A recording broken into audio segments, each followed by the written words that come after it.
आईना से बुझतो जे भतार छौरी पिटतो तोरा पैना सा गई बुझतो जे भतार छौरी पिटतो तोरा पैना सा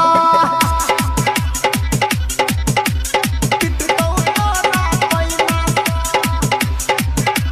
पिटतो तोरा पैना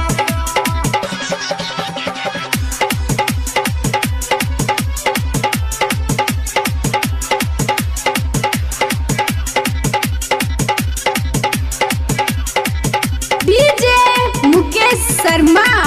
दुर्गा स्थान कथरा बन के जे तू कन्या सुनै हमर के रनिया बुझतो तोहर बल हम जीता सुना माटी में मिलतो जवनिया माटी में मिलतो जवनिया हाँ हाँ बन के जे तू कन्या सुनै हमर के रनिया बुझतो तोहर बल हम जी गए माटी में मिलतो जवनिया सीना सो सटे तो न तोरा सीना सो सटे तो न तोरा लोहरा ये तो नहीं नहास बुझतो जे भतार छौरी पिटतो तोरा पैना सा गई बुझतो जे भतार छौरी पिटतो तोरा पैना सा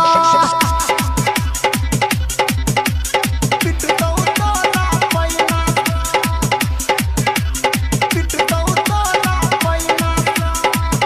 डीजे सुमित सती रैना अभी आप सुन रहे हैं तेनवाही से माँ दुर्गा म्यूजिक की प्रस्तुति। डीजे मुकेश शर्मा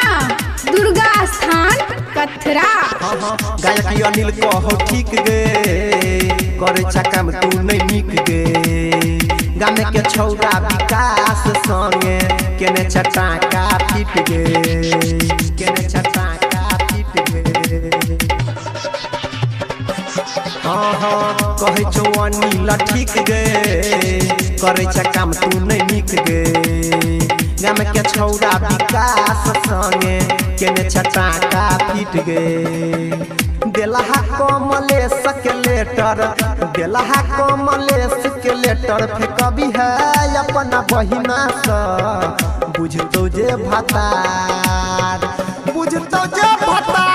छौरी पिटतो तोरा पैना सा गई बुझतो जे भतार छौरी पिटतो तोरा पैना सा हागोरी नहीं हर में नाम छयार गए झूठे लागल छ प्यार के बुखार गए हागोरी नहीं हर में नाम छयार गए झूठे लागल छ प्यार के बुखार गए भोरे सुत उठ का गोरकी मुँह देखै छ आईना से बुझतो जे भतार छौरी पिटतो तोरा पैना सा गई बुझतो जे भतार छौरी पिटतो तोरा पैना सा। Mobile number 97 020 55 199।